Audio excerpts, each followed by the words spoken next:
We've got a great episode for you guys today. It's a pretty straightforward one, but one that applies to everyone. What to look for in a mobile plan. Everyone has mobiles, but there's so many plans out there.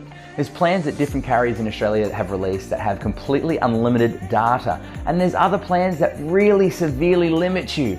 And there's plans from the more shonky providers that sound great, but just don't get reception. So you end up with a great plan you can't use. The things you want to look for in a great plan or in a plan is make sure you've got great network coverage, obviously, to start off with. This sounds straightforward, but you'd be surprised at how many places still have terrible network coverage.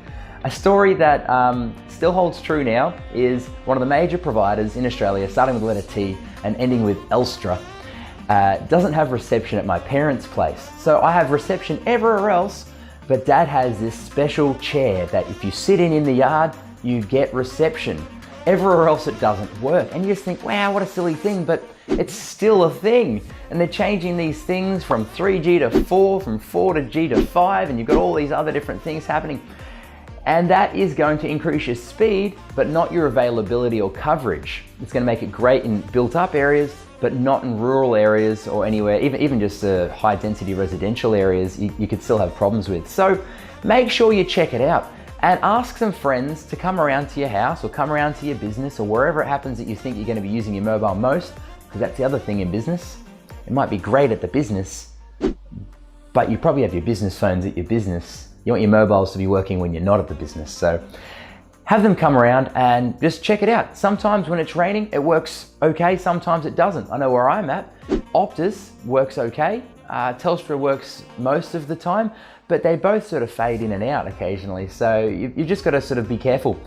In regards to a data plan, that all comes down to how you go about using your phone. I personally use my phone heaps. I record videos on them occasionally and I do all sorts. So if you want to get a good data plan, look and be diligent with it.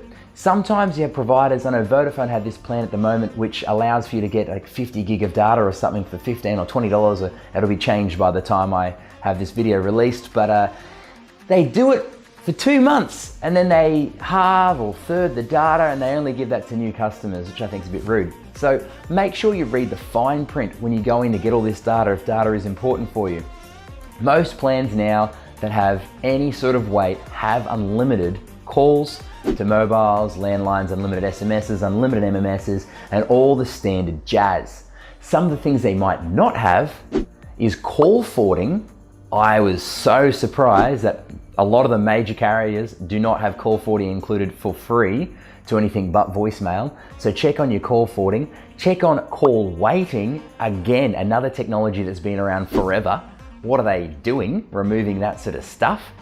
But you get what you pay for. If you're on a $100 plan plus with Telstra for a single mobile phone, you'll find you probably have these fancy features. If these features you're never going to use, it might be time to look at one of their sort of Jetstar equivalent line. So your Sims or Boost Mobiles of the world, or Aldi's even, but check those out. And you might find that the price reduction is totally okay and totally fine for what you do in business. Or you might love that call forwarding feature and get the shits when it gets removed. I've had 4 mobile phone providers in 3 months. Not happy, Jan. Not happy, Jan! But here I am. Nevertheless, make sure you read the fine print. Don't get locked into any contracts. Just use your current phone and see what you like before you jump onto a 24-month something and you're stuck with them. I don't think you're going to be happy with the results. Hope this has been useful and stay good.